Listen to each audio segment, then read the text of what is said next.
You have just tapped into the Christian Life Coach Collective, and I'm your host, Laura Malone. I'm here to equip and encourage coaches in skills, business, personal life, and faith. I believe you're already 100% worthy and capable, and you're called for such a time as this. So let's get you walking it out with courage and confidence so you can be an amazing coach who sees transformation and great results in both your life and the lives around you. Let's get started. So I was sitting across the kitchen table with a friend of mine many years ago, and I was listening to her pour her heart out and tell me all these dreams that she had, all these things she wanted to do.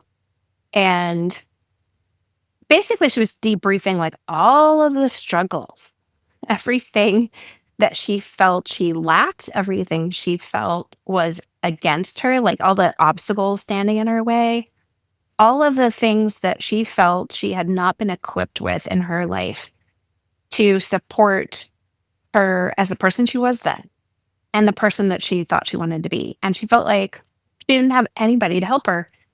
And in my mind, we were hanging out. We were just being friends. She was just coming over to my house. And it turns out, in hindsight, I can see now that she was stuck. And because she didn't know what to do next, she was debriefing with me and she was kind of pouring it all out. And she didn't feel hopeful. She didn't feel empowered. She didn't know how to get vision for what was possible. But as I sat there with her listening, I realized I could see the road ahead for her. And not because I wanted the exact same things, and not because I had the exact same story, but because I knew how to untangle what she was pouring out. I knew how to help her take just one step forward. I knew how to ask her questions to get her definition about where she wanted to go and to dial in the big dreams that she had.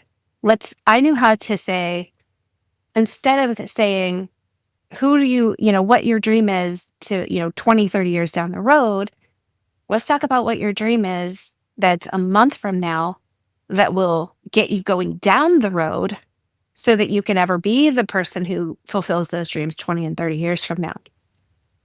The problem I had was that back then I didn't have any kind of framework for her.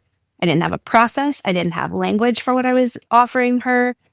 I just knew that she was sitting at my kitchen table. I knew that the kids were running around me. I knew that there were a lot of just life things going on. But I didn't know that I was a coach, and I didn't know that I was coaching her. And I didn't know that she was essentially one of the perfect types of clients for me to work with. Because I have a gift of possibility. I can see things for other people that, and I'm not attached to them. It's like non-attachment is necessary in coaching. I don't need somebody to do something a specific way because I want them to do it. I have the ability to say, look at the drop-down list. I love multiple choice. I love drop-down lists. I'm just like, ooh, let's pick one. I love when the security questions pop up and it's like a drop-down list of which security question you want to set up. What's your maiden name? Who was your favorite elementary school teacher? What was your first car? I love to just dwell on that drop-down list and think, I don't know, which one do I want to choose today? What was your best friend's name, when you're in kindergarten? Things like that. I love a good drop-down list, and I can create a pretty amazing drop-down list. Okay, so where are you right now? Let's define your point A. Are you here, here, here, here? Oh, okay. Where do you want to go? Let's define your point B. Do you want to go here? Do you want to go there? I can define why do you want to go there? And then which of these 6 different paths, the routes between point A and point B, would you like to take? Some go through the city, some go through the country. Some have a quick trip along the way. Others have Starbucks. Sometimes there's a Dairy Queen. Like, what is important to you? Do you like a Piggly Wiggly or a Publix if you need to stop at the grocery store? And I like to see the individuality between people and give them a drop down list of everything that is possible. And I have such a strong capacity belief, meaning I believe people have capacity to do these things if they could get clarity. And I sat across from my friend just thinking, I really hope that all of this, you know, my kids are running around. My family probably needs tending to. I probably need to start dinner, whatever I was thinking back then. And at the same time, I was pouring all of my heart into something with her. And I realized at the end of it, I don't know if she's going to do anything. Like I showed up fully. She poured her heart out to be debriefed, but that did not mean she wanted change or transformation or action steps or to actually do anything with intentionality. But I showed up like she was going to. That's part of who I am is I'm going to show up fully, and what happens is I get a little disappointed when I find out, a month or 2 later, she comes back, she's like, "Yeah, that was great. I feel so inspired when I went home after talking to you. Felt like all of those things were possible. You're so great to talk to, Laura. But I didn't really do anything. I still feel stuck." And I'm like, ugh, right. What did I pour myself? Like I sacrificed other things I could be doing in my life to pour myself into somebody else's life, only to find out they weren't poured into their own life. They weren't actually invested. And I loved her. She was my friend. I still love her. She's still my favorite. But I just didn't have the clarity for myself. And I hoped that my encouragement and my possibilities and the coaching, even though I didn't call it that then, would stick. I hoped that she'd take what I said, what I walked her through, and actually do something with it. And in the end, I really walked away thinking, I don't know if I helped at all. Did I actually make things more confusing? Looking back, I see that was one of the first moments where I felt God was whispering, "This is what I made you for." And that conversation and so many other conversations like it taught me something really important. Having a heart to help people is really beautiful.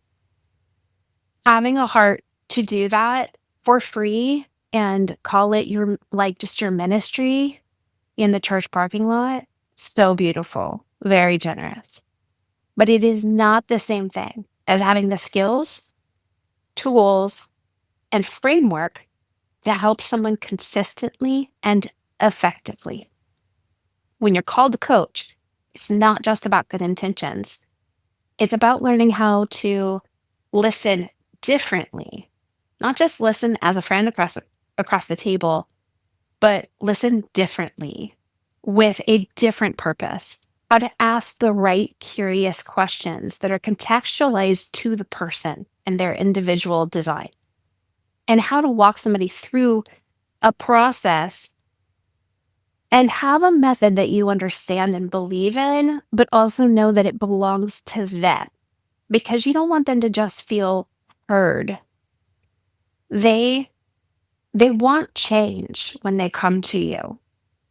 And those are the people who will make an investment of money and time and action that will sign up to become a client.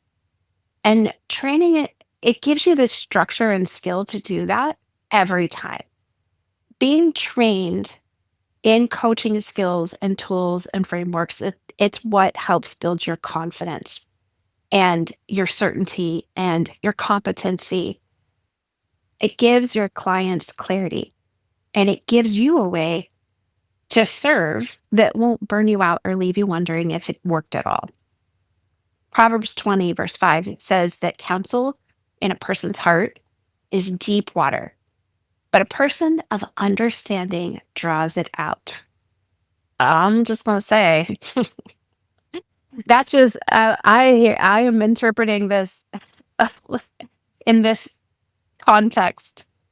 That the counsel in a client's heart is deep water, but a coach who's a person of understanding draws it out.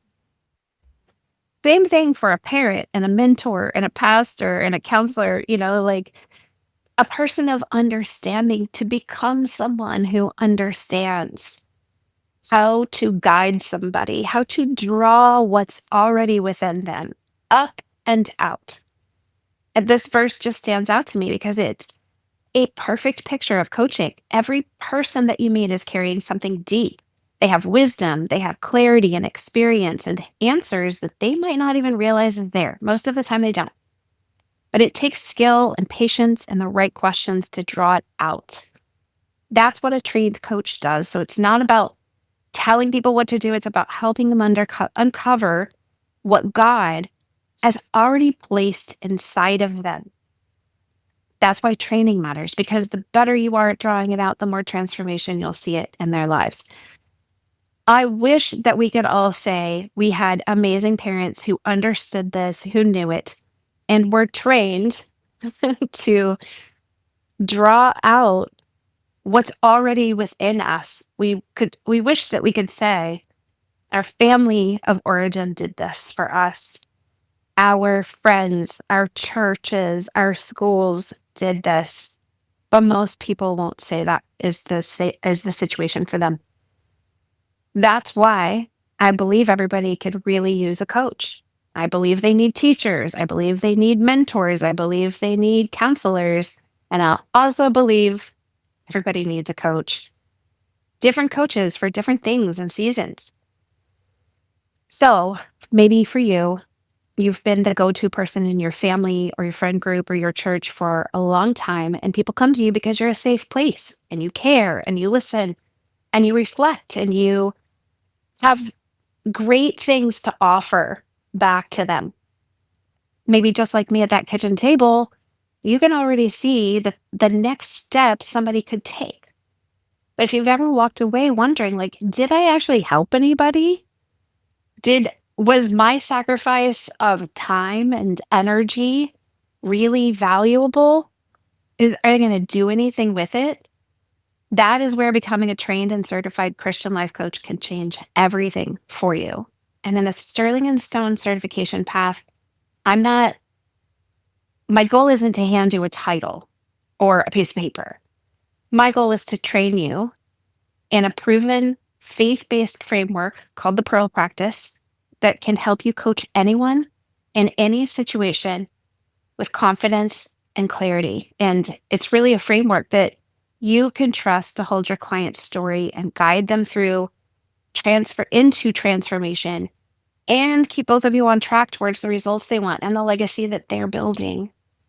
So if you've ever felt the nudge that says, this is what I made you for, like I heard the Lord whisper to me, I invite you to take the next step and go to sterlingandstonementoring.com and read about the Christian Life Coach certification pathway. You'll find how the training works and what you'll learn in there and how you can start using your God-given gifts in a way that's very intentional, really effective, and sustainable for who you are, the life that you have. You don't have to wait till you feel ready. I always coach my clients, my kids, my friends. Don't wait till you feel ready. That ready is not a thing. The goal is to be willing to experiment without expectation of yourself. Like, just show up and try. Take imperfect action. The kind of action that says, I don't need to be fit before I go to the gym. I am willing to put on my sneakers and drive and walk through the doors and get on a treadmill or do circuit training. Like, I'm not going to wait for perfect. I'm going to take imperfect action. You can start preparing now to be the coach that you were born to be, because the world doesn't just need more good listeners. It really needs people who are trained to guide people in changing their lives. It's discipleship. People are looking for hope and they're looking for help.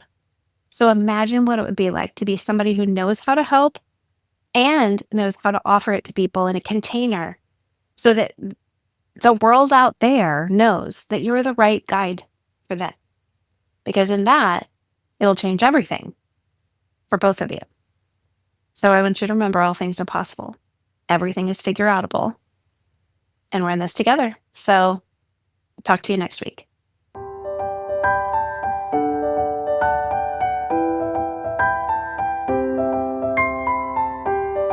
Thanks for listening. For more coaching resources and to learn how to work with me, head to sterlingandstonementoring.com or click the link in the show notes. Remember, walk boldly in your calling, and I'll talk to you next time.